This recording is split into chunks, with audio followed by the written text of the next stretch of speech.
Pour ne rien manquer, abonnez-vous maintenant. Sud Radio, les vraies voix qui font bouger la France, 19h-20h, les vraies voix citoyennes, Aurélie Gros, Stéphane Pellet. Citoyens, bons patriotes, rejoins le parti sans culotte. Citoyens, citoyennes, on vous court. Des citoyens propres dans une ville propre, nos enfants nous regardent. Pour l'honneur, pour servir, pour la gloire, nous avançons. Je suis un citoyen ordinaire. Citoyen, soldat, frère, père. Citoyens. C'est mon devoir de citoyen. Je n'ai qu'une voix. Et on vous souhaite la bienvenue dans les vraies voix citoyennes avec les vraies voix citoyennes et les G500. Le sommet citoyen, nous organisons, si vous l'avez déjà entendu, bien sûr, un grand concours pour apporter un éclairage sur les associations citoyennes qui se démarquent par leur engagement, leur créativité et leur impact positif sur la communauté. Et on va parler justement de ces trophées citoyennes avec les vraies voix citoyennes. On en a parlé la semaine dernière, la semaine d'avant, la semaine encore d'avant. Donc il y avait les médecins solidaires, il y avait les extraordinaires et il y avait l'équipage solidaire. Et la 4e association sélectionnée par le Trophée Sud Radio à l'initiative citoyenne, c'est Guérir en mer. Et soignants, prenez soin de pouvoir continuer à prendre soin des autres. L'association Guérir en mer invite les soignants, toutes professions confondues, à venir découvrir la voile comme sport santé, comme moyen d'évasion, de prévention et de traitement face au burn-out. On va en parler dans quelques instants. Et puis l'Institut Open Diplomatie aide les citoyens à comprendre et à participer à la vie internationale. Oui, l'Institut Open Diplomatie est un think tank. On essaye de prendre l'accent. Faut dire un think tank, hein, Un ça think va noter. un think tank pédagogique et participatif dont la mission est d'étudier les conditions d'une paix durable et d'un futur désirable pour les générations à venir. Permettre aux citoyens de s'emparer des enjeux internationaux qui impactent leur quotidien.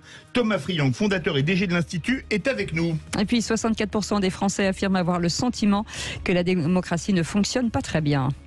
Une réponse à la crise démocratique, l'application Paul. Créée par 2 étudiants soucieux de répondre à la crise démocratique que traverse notre pays. Leur souhait, proposer une application qui laisse l'opportunité aux citoyens de s'exprimer en toute sécurité, tout en leur permettant d'avoir un œil sur l'activité de leurs députés. Notre coup de cœur, Éloire Daille, sera avec nous. On vous souhaite la bienvenue dans les vraies voix citoyennes. Les vraies voix Sud Radio.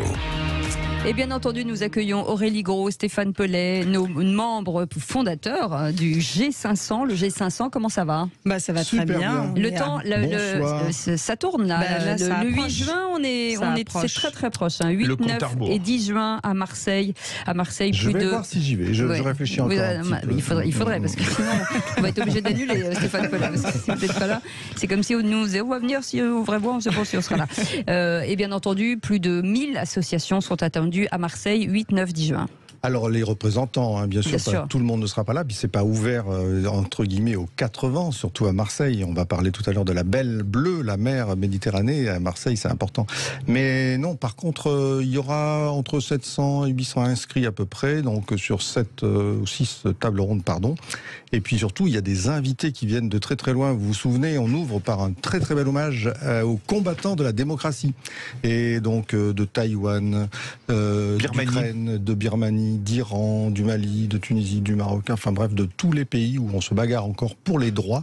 Ils seront là, des représentants. Donc d'ailleurs, je vois déjà que ça éveille la curiosité de nos invités internationaux. On en parle tout à l'heure avec Open Diplomacy, mais c'est donc, voilà, c'est une des belles choses du sommet citoyen 8, 9 et 10 juin. On peut encore s'inscrire, bien sûr. Absolument, vous pouvez. Et puis, c'est là où je dis le site, là, www.sommetcitoyen.fr. Et vous pourrez les rencontrer en vrai, hein, Stéphane Pellet et Aurélie Gros. Et vous allez voir, elles gagnent aussi physiquement à être connues. Allez, bienvenue dans cette émission citoyenne. Et on va revenir sur l'ouverture officielle donc, des trophées Sud Radio à l'initiative citoyenne. Vous savez, Sud Radio a souhaité s'engager, on vous l'a dit, auprès du G500 pour saluer la créativité et l'engagement de plein d'associations que nous avons reçues depuis début septembre. Ça a été pléthorique. Plus de 100 associations ont été reçues sur Sud Radio. Donc c'est quand même mettre en avant autant d'énergie positive sur le pays. Bravo. Absolument. Surtout bravo à eux. Et Marie Crest est avec nous, présidente de cette association Guérir en mer.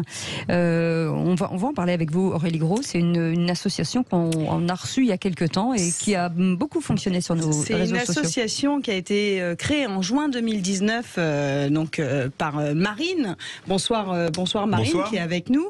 Et Jean-Baptiste qui est kinésithérapeute. C'est des amis, des passionnés de voile et qui ont souhaité diffuser un message de prise de conscience auprès des soignants. Le message est soignants, prenez soin de vous pour pouvoir continuer à prendre soin des autres. Alors Marine, vous invitez les soignants, toutes professions confondues, à venir découvrir la voile comme sport santé, comme moyen d'évasion, de prévention et de traitement face au burn-out. Donc si vous pouviez nous représenter tout ça, nous expliquer.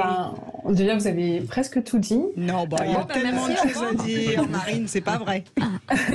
Non, c'est à l'initiative de ça, voilà, on est un groupe de copains soignants, donc un médecin, une infirmière, un kiné, un ostéopathe et une pharmacienne.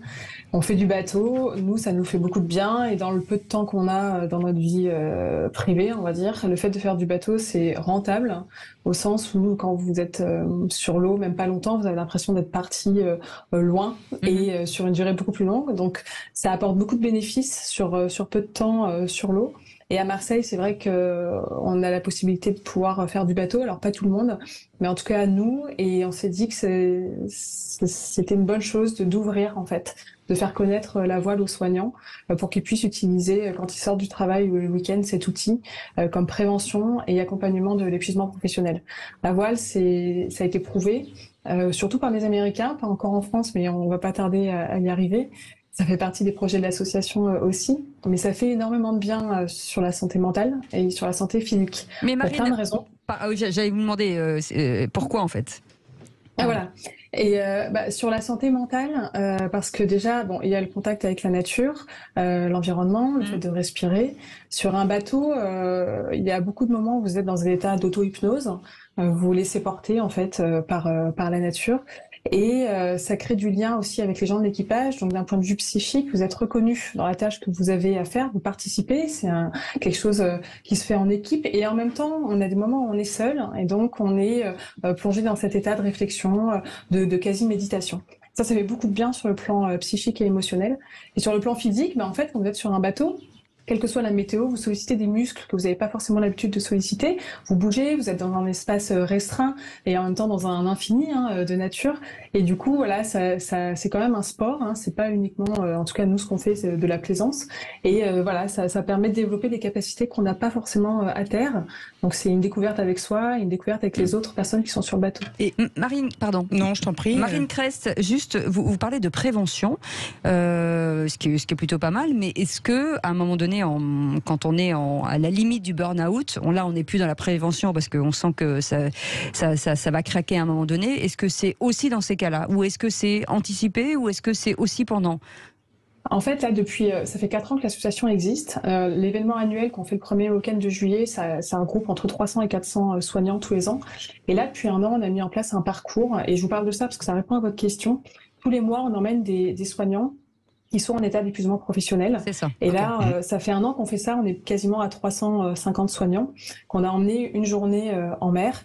Et au milieu de ces soignants, le constat, il est vite fait. C'est-à-dire qu'aujourd'hui, finalement, il n'y a plus vraiment de prévention en termes de qualité de vie et de santé des professionnels de santé parce qu'ils vont tous mal. Même les étudiants qui sont même pas encore forcément arrivés dans leur cursus, ils sont déjà en fait dans l'anxiété de ce qu'ils vont rencontrer, même s'il y a un élan de vocation. Voilà. Et donc, finalement, en termes de prévention, tout le monde, et en termes de thérapeutique et d'accompagnement, tout le monde. Donc finalement, même si vous êtes un peu stressé ou pas encore en état de burn-out, ça vous fait du bien. Ce qui est plus compliqué, c'est justement, et on s'y attend pas forcément, pour ceux qui sont déjà en épuisement professionnel, en burn-out complet, parce que eux, ils vont tellement mal qu'ils n'ont pas forcément même l'énergie de venir faire une sortie en mer avec nous. Marine Crest, si on prend l'étymologie grecque, est-ce que vous faites pas la thalassothérapie des soignants quelque part, le soin par la mer, c'est ça ? Oui, voilà, ouais, c'est ça. Parce qu'après, la thalasso, ça a été beaucoup associé aux soins dans l'eau. Mais finalement, c'est la même chose. C'est un soin sur l'eau, à l'image de la plongée qu'on peut aussi pratiquer beaucoup à Marseille. Mais voilà, c'est ça, oui, c'est exactement ça. Et donc, vous avez été fondé à Mars, vous avez fondé cette association à Marseille, mais je crois que vous avez d'autres implantations qui se sont ouvertes ailleurs en France. Ouais, donc là, ce qui est génial avec cette association, c'est que, comme tout le temps, quand vous répondez à un besoin et que vous le faites de manière sincère, avec le cœur, vous embarquez pas mal de gens avec vous, au sens propre et au sens figuré. Donc, il y a une antenne qui a ouvert au Sable d'Olonne, une qui est en cours d'ouverture à la Trinité Lorient et une autre à Cherbourg.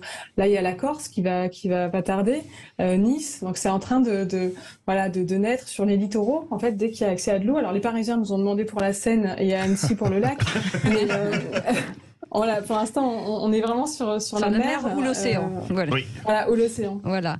Est-ce qu'il y a un accompagnement après, une fois que vous les avez recueillis sur le bateau? Est-ce que derrière, ils vous demandent un accompagnement? Alors, il y a beaucoup de demandes. Ce qui est intéressant, c'est que le parcours qu'on a mis en place, ils peuvent s'inscrire pour la sortie d'après. Et ils ont leur espace sur notre site qui est avec des scores d'évaluation de leur état d'épuisement professionnel. Et ils peuvent suivre un petit peu l'impact que ça a. Sur eux, il y a d'autres projets qui sont en train de se mettre en place sur des demandes justement de ces soignants qui eux-mêmes après s'investissent dans la voile, commencent à prendre des cours de voile, donc ça c'est assez intéressant. On va lancer une étude pour justement voir les bienfaits physiologiques de la voile sur la santé avec des partenaires, et on va lancer une aventure dédiée aux femmes professionnelles de santé parce qu'elles représentent maintenant 80% du care et du cure en France, donc à la fois de ceux qui soignent et de ceux qui traitent. Et du coup voilà, moi j'avais à cœur aussi d'emmener des femmes dans des projets avant, pendant et après dans leur parcours professionnel. Ouais, Stéphane Pellet. Et Marine, quoi qu'il arrive, donc vous serez à 22h le 8 juin avec toutes les autres associations à attendre les résultats de ce sympathique trophée. Et quoi qu'il arrive, et quel que soit le résultat, vous serez là le 9 juin après-midi à l'Artplex à Marseille, avec toutes les personnes du secteur de la santé pour ce débat autour de la grande concertation. La santé a un coût, mais elle n'a pas de prix. Voilà le thème. Oh, dites donc, c'est beau, vous devriez faire de la politique. Vous pouvez voter sur notre page, bien entendu, sur sudradio.fr. Ça s'appelle les trophées Sud Radio de l'initiative citoyenne. Et c'est cette belle association, et vous les saluerez pour nous, en tout cas pour ceux qui travaillent à vos côtés. Ça s'appelle Guérir en mer. Vous restez avec nous. On va voguer sur les vagues de l'engagement jusqu'à 20h avec Philippe David, Aurélie Gros et bien entendu Stéphane Pellet, nos associations aujourd'hui. Ça s'appelle le G500. N'hésitez pas à aller consulter leur site internet pour savoir ce qui va se passer le 8, 9 et 10 juin à Marseille. On revient dans un instant, on fait une petite pause.